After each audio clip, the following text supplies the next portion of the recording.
Welcome back to Beers Up Sports Talk, episode 10. D, we finally hit double digits. Big deal? Not a big deal? Who cares? We're here. All right, first up, what are we drinking? Journey to Solace, a New England IPA from Iron Duke. Stayed with them again. Beautiful. And I am drinking Vanish Valley's Pomona. Ooh, careful there, guys. Good thing it's in the glass because of the Rona or the white. Right. Either one. I love it. All right, a bunch of things to get to tonight, and we're going to start with Manny Ramirez. 47-year-old Manny Ramirez wants to play Taiwanese baseball again. Yes. What are your thoughts? Chinese Professional Baseball League. I guess he played there in 2013 for a while. Yes. He will also be 48 in a couple weeks. Yes. So, first of all, shocked me that it's been 7 years since he played baseball. Well, he last played for the Kochi Fighting Dogs in Japan. 2017. So okay, 3 years ago. Okay, all right, but it's been a while. It has. It's been a long time. Shouldn't have left you. And now he wants to come back, and I love that he thinks that he'd be really good for the Chinese Baseball League because he's Manny Ramirez. This is why I love Manny Ramirez. Because I love Manny Ramirez. What? It's the only baseball game in town. Let me get back there. Let me get noticed. And oh, by the way, I could probably draw some fans, which I'm sure he did in 2013. Yeah, if I remember correctly, that's one of the things he was quoted saying. I didn't play long, but when I was there were people showing up and attendance went way up. So I think it's a good call for him to make a little extra money. You know, I mean, he batted, again, it was 2013, but he was batting .325 in Taiwan. I mean, I'm sure Manny can still swing a stick. I'm guessing he's probably put on a few LBs along the way. He's almost 50. But if he shaves his head, he probably loses a few LBs, so he's even. That's fair. But I think this is an opportunity for us to talk about how great Manny Ramirez is. Was Manny Ramirez. And how much we appreciate. I mean, again, toward the end of his stay at the Boston Red Sox, it was a little tough to watch. He had very clearly kind of checked out. The team was in a tough space. Where do you think Manny being Manny came from? Right, exactly. But this is a guy who absolutely raked, whether it was for the Indians, whether it was for the Sox, even the Dodgers. He absolutely was crushing balls. Are you saying he did not rake for the Chicago White Sox or the Tampa Bay Rays? I'm not counting those experiences in his professional career. I agree with you. I just he's the guy. So obviously the Red Sox weren't great for a long time. They got good. He was a big part. He was that first big contract that they signed, 8 years, $160 million. He goes out there in left field, bashing home runs every year, hitting over 300, absolutely crushing it. It's just like he's the guy. He was the offensive guy when we were starting to be good again. When the Red Sox were starting to get good, he was the reason they were getting good offensively. And yes, David Ortiz gets a lot of credit, and he should for the way that he played. But Manny Ramirez was the guy. He was the 3-hitter. He was the one that was out there year after year doing it, and I just loved watching him. No, I agree. I mean, I'm a Braves fan, and up until I went to Elms, I wasn't really following the Red Sox. And Elms College, the girlfriend at the time was a Red Sox shirt wearer, and my roommate Nils, he was a Red Sox supporter, big Red Sox supporter. So we watched the World Series, the ALCS that Boone hit the walk-off, and it got me into just watching the Red Sox a lot. I went to more games. I supported them more. I got my Manny Ramirez green Irish St. Patrick's Day shirt. Then when he left there, I got the Dodgers one. Yep. I just love to watch him hit. He's a hitter. Julio Franco. Thank you, Julio Franco. How'd you know that's where I was going to go? Because he played till he was 100 years old. Yeah, and I think Julio Franco said he wanted to play till he was 50.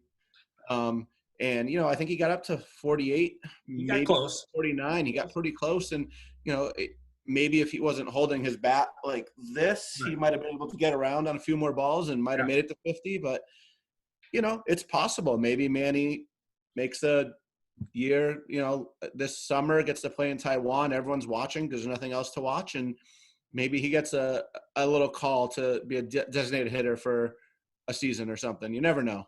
I doubt it's going to happen. I know it's not happening, but I can dream, can't I? I mean, that would be amazing.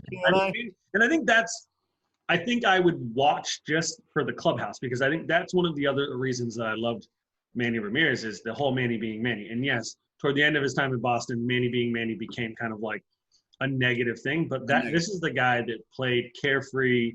He did what he did, and he didn't care who said what about him, right?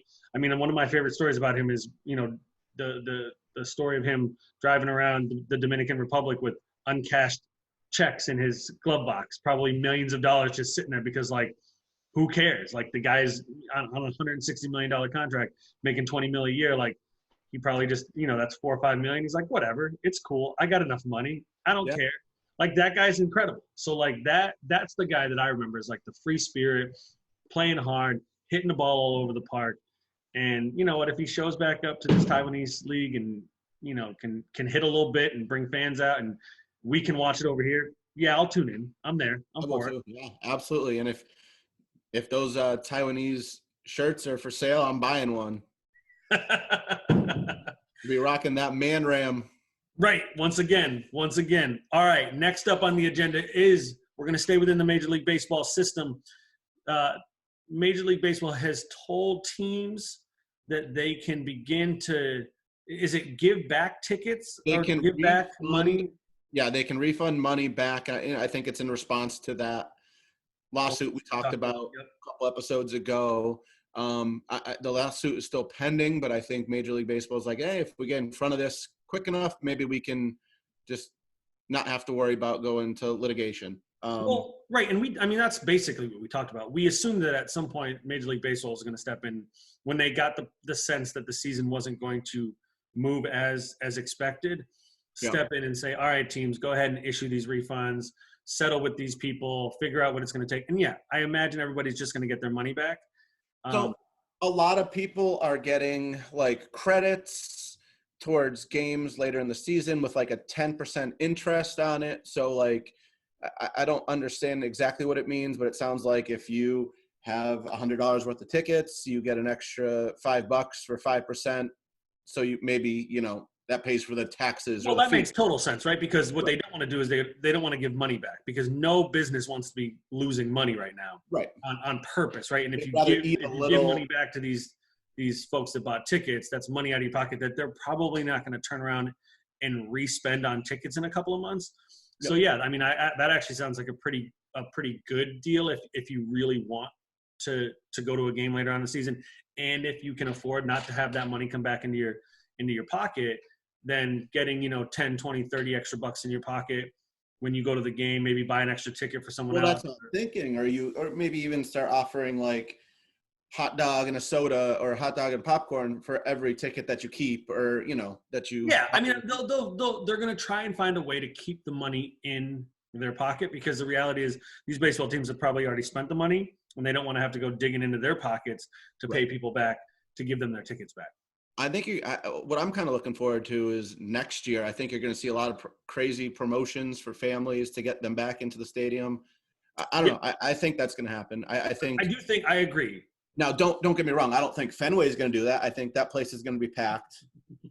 I mean, no, but I think it's not a big place. It's not like, a Yankee Stadium or even SunTrust Field where there's 60, 70,000 seats where you got to try and fill that. But, places like Baltimore, Kansas City, you're going to see a lot. They already do promotions, but you're going to see a lot more options for families, I think. Yeah, I think anything to try and bring people back to the stadium. I think the tough part of that is I don't know how comfortable people are going to be showing up to a packed stadium. Well, that's why I said next year. I think this year is going to be tough, but next year, I personally think that by next year, I think people, I don't want to say they're going to be over it, but I think people are going to be like, you know what? We've done it. Either I have it or I haven't had it. And I think a year from now, I don't think it's going to be as big of a deal in people's minds. And we might be close to a vaccine. We might have a vaccine. There might be medicine that they know can treat it. There's a million, again, we don't know what the anything holds for this, right? right? And Right. so, but no, I agree with you. I'm sure a lot of those teams, small market teams, are going to run crazy promotions, more promotions than they already do, just to Yep. get people coming back to the stadium. And I'll tell you, I mean, once we're open, I'm probably going to be business as usual, because I mean, got to do it. What you got to break out? Is that what you're trying to say? Speaking of breaking out, the NFL has announced that they will release their schedule next week or at the end of next week. And they've also announced that the league is still planning to start on September 10th. There's a couple other things I want to sprinkle in, but first I want to get your thoughts on. You can talk about the schedule. I mean, big deal. They're going to release the schedule. Cool story, dude. But like, bigger story is they're planning on starting the season on September 10th. Do you think that that's feasible? No, I don't think. I mean, we're in April. Draft just happened, so I mean, if we get people in to start practicing in June, then maybe. I mean, but I don't think you're going to see it with fans. I don't think there's any way by September 10th that you're going to have fans. Why is it late this year? I don't know. When does it usually start? Isn't it usually like, I feel like it's usually like the 3rd or 4th, something like that. That's usually the first. I don't know that they want to start on Labor Day weekend. That's the fair. only thing. So here's my thing, because when I was looking this up, I was thinking about September 10th. Okay, 4 preseason games and preseason, all the training. Unless they cut that stuff short, unless they scale back the training or the training camps, and they scale back the preseason to maybe 2 of the 4 games, I don't see a way in which they're able to get going on September 10th. Maybe, again, in a month we might feel really different about this. Right. But I don't necessarily think that they're going to be able to go full tilt with all of the summer and fall activities and still be able to start on the 10th. It just doesn't seem like that's going to be the case. No, I agree, which is probably why they've been talking about a contingency plan, which is starting in mid-October with no buys, which is a whole player safety issue that I'm sure the union's going to have to agree to. Right. And then you're talking about a Super Bowl on February 28th down in Tampa. So well, they've already announced that next year the Super Bowl's pushed back a week. So there are don't get me started on what the NFL is trying to do in taking over the entire calendar year, because they've already moved the draft back and the Super Bowl back a year. But I wanted to throw this at you too, because I also read this today.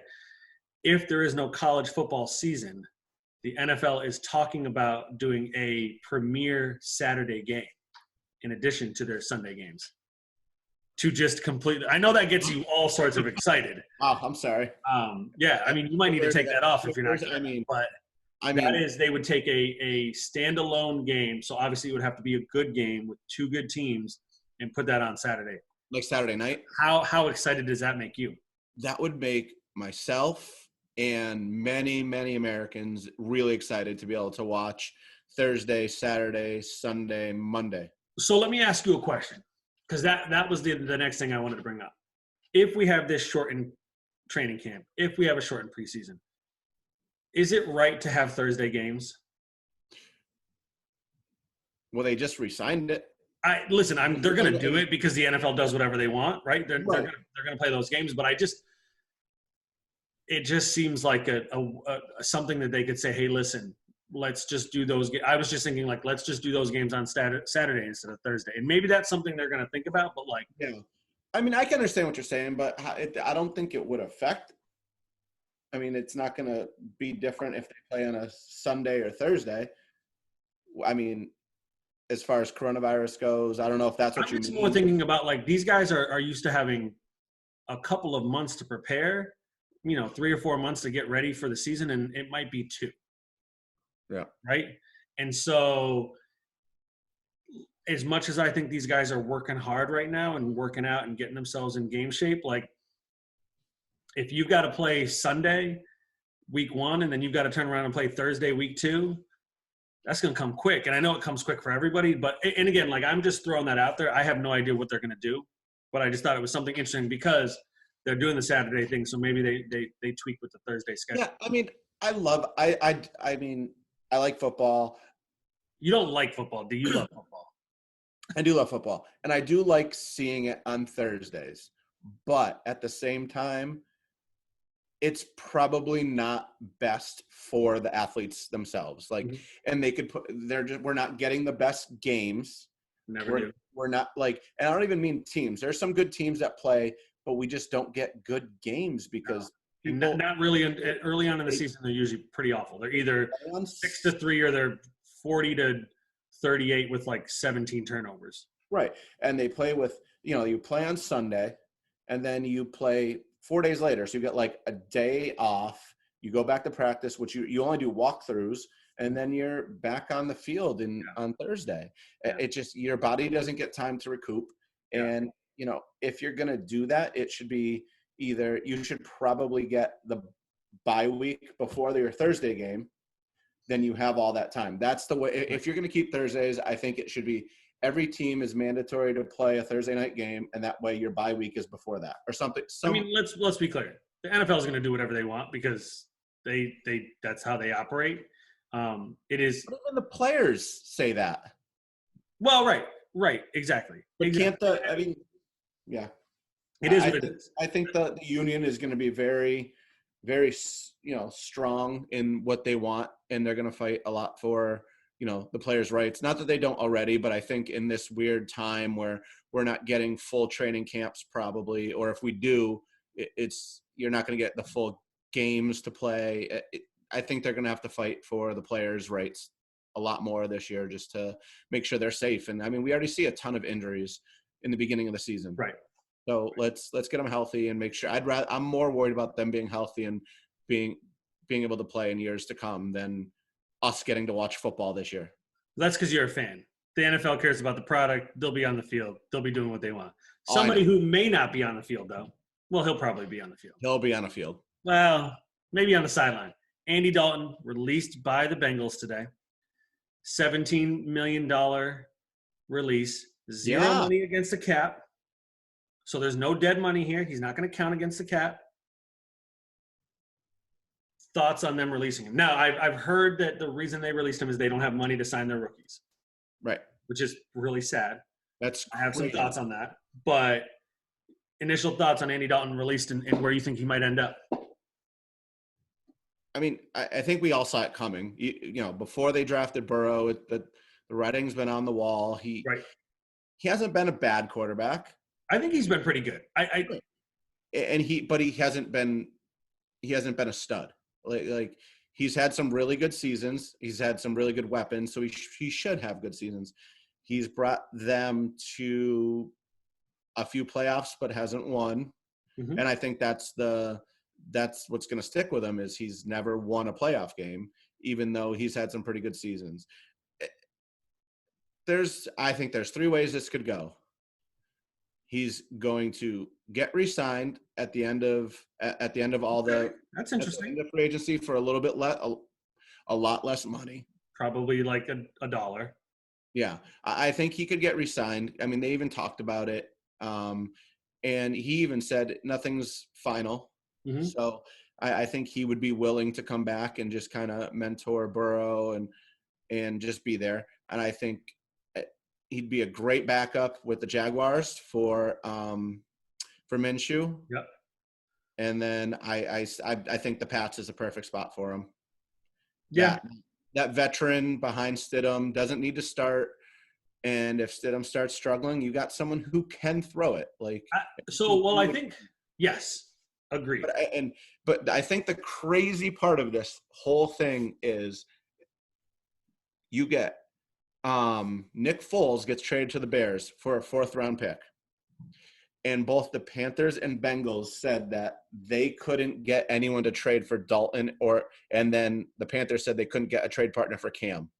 Either they were asking for too much or Cam and Dalton just don't have the value that Nick Foles does. I just don't understand that. Does Foles only have 1 year left on his contract or does he have 2?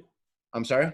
Does Foles have 1 year left on his contract or 2? I don't know his contract. That's the only thing that I could think of. But, yeah, I mean, it is kind of bananas. But out of those 3 quarterbacks, which one's won a Super Bowl? And I hate to say that, but, you're not wrong. the NFL is very much a league of like, what have you done for me lately? And while Nick Foles was pretty bad, and like, actually, I mean, he wasn't very bad. He didn't even really get an opportunity to play in Jacksonville. Like, what people remember is the guy slinging it against the Patriots in the Super Bowl.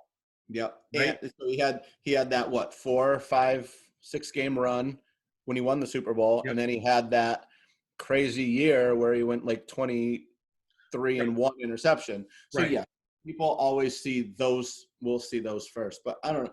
And Cam gets a bum rap because he didn't dive on that fumble, and he's the Superman And probably guy. because he's black. There's probably that too. I mean, that's Yeah, probably part of it. right. But I mean, the guy can play as long as he's healthy. So I don't know. I just found it crazy that Foles could get traded for a 4th, but you couldn't get a 5th for Dalton or Cam.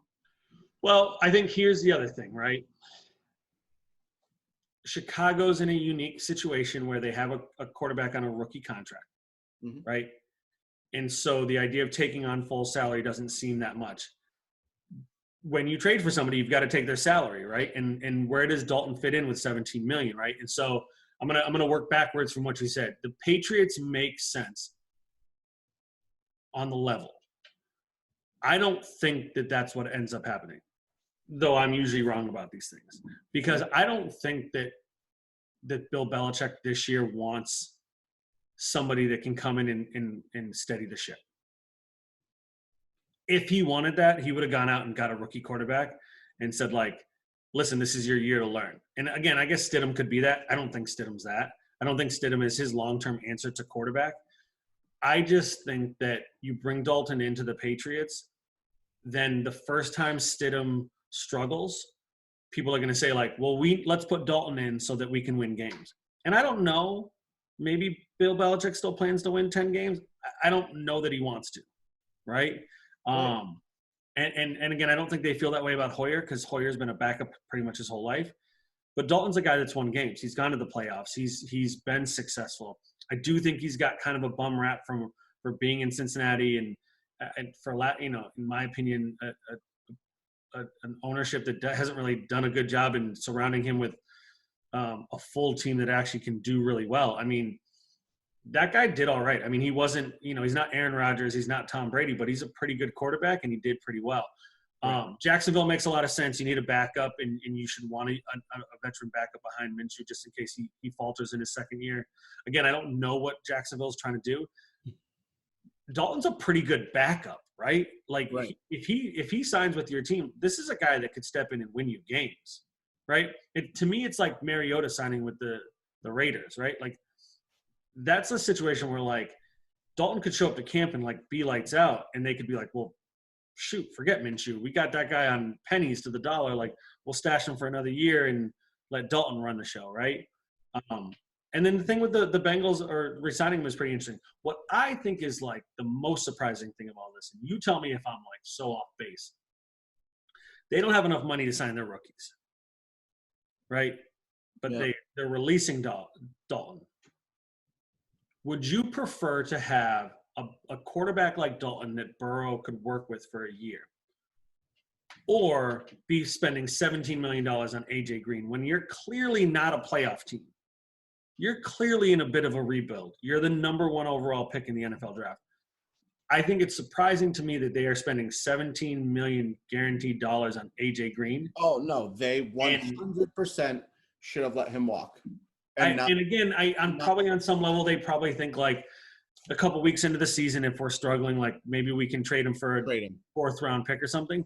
But it like when I read that today about that they needed to save money, then why did they franchise A.J. Green? Yeah. I get that you want somebody for your quarterback to throw to, but next year that guy's gone. He's not sticking around for the rebuild. He's in his 30s. He's got a couple of years left. He probably wants to go maybe try and win a ring because he's got all the money he needs. Why are you giving him $17 million and then saying like, well, we don't want to pay Dalton $17 million? Hey, $8 million, the Packers will take him. Well, but I think that's the thing that caught me off guard today, because I was like, wait, they franchised Green and they're going to just dump Dalton. Again, I get it. You dump Dalton for $0. It doesn't hurt you. You say thank you. Green, if they don't franchise him, who knows? I don't know. It just seemed like a weird thing. Like, you're going to have AJ Green for 1 year while Burrow tries to figure out the system. And, probably is going to have a couple of throws that go a little bit wild, and Green's probably going to get roughed up. And it doesn't make a lot of sense to me. Again, I don't think that organization is the best run organization. I think Dalton was a pretty good quarterback for a lot of years.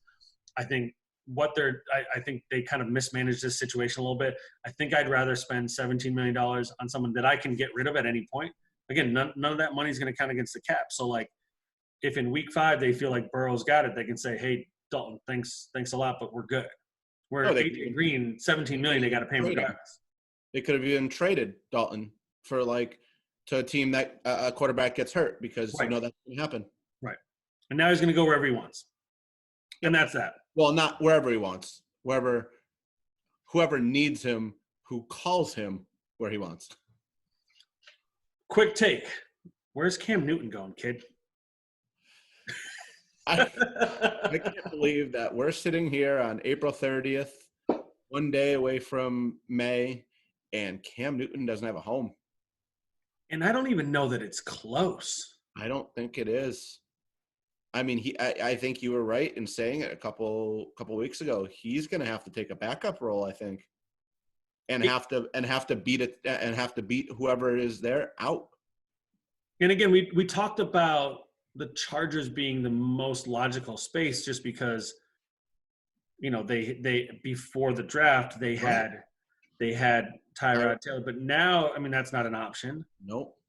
Right. I mean, now what he should be thinking is, what quarterback coach, what head coach, what person can I go for a year? Kind of like what Jameis Winston. I mean, Jameis Winston clearly decided, I'm going to take a year, watch Drew Brees, watch Sean Payton, learn something from them, try to build my credibility up a little bit, and then come back and try to do it. Again, Jameis Winston's still pretty young, right? Yep. He just finished up his rookie contract. So, but it just, with Cam, it's just where's this guy end up? What's he going to do? Yeah, I mean, I'm going to look it up now, but who is Kyler Murray's backup? That's probably a place. But again, and the reason I say that is, I mean, he gets hit so many times. I don't know. Other than the first round, I didn't see what else they did. Did they shore up that offensive line? Kyler Murray's small. He could get hurt. I mean, at this point, he's going to have to take not a lot of money. So you're looking there. You're looking. It's time for a lot of money, and it's weird because in my mind, part of me thinks go there, go to Houston, go somewhere where you have quarterbacks that are mobile that could potentially get hurt. But at the same time, those are also really good quarterbacks that are going to get every opportunity. He's not going to get the benefit of the doubt if Kyler Murray struggles, he's still not getting benched. Then what about, here you go, the Washington Redskins? I just don't. I mean, maybe, but again, I think if that was the case, you're talking about a mobile quarterback. Coach, right? What? That's his old coach, right? Yeah. But that's my point. I think that would have already happened. I mean, they've got what? Colt McCoy is their backup. Alex Smith on one leg. I just don't. I don't think that. I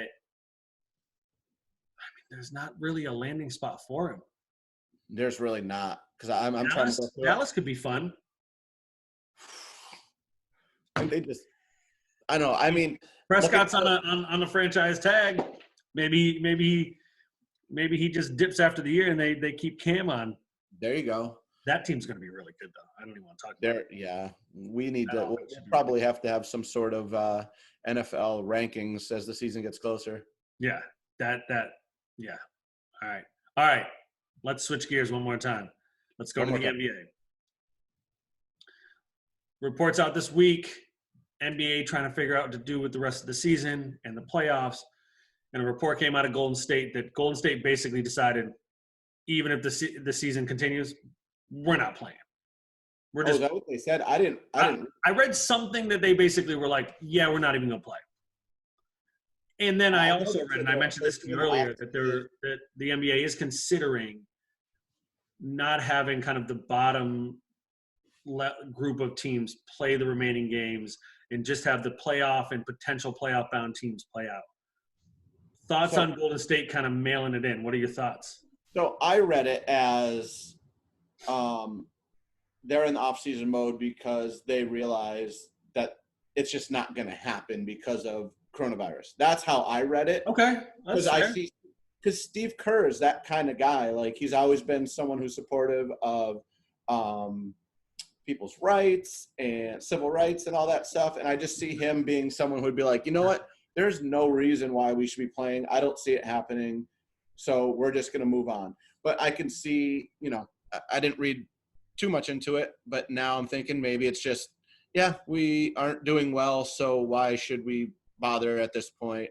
Well, we haven't played in a month and a half. Right. And again, like, you don't want Steph to play. You Nope. don't want Draymond to play. Clay's not coming back. Nope. Probably don't want Wiggins to play because you don't want him to get hurt because you probably want to trade him.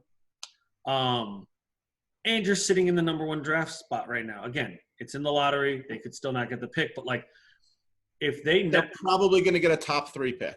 And this draft is pretty strong. Yeah. Right? Top 2, 3 picks in this draft are pretty strong. And if they want to kind of reload, they could potentially reload with a LaMelo Ball if they wanted to, or they could trade that draft pick to somebody, as I was talking earlier before we started, like the Timberwolves, and get Karl Anthony Towns. Yeah. Or somebody to kind of put that big 3 back together.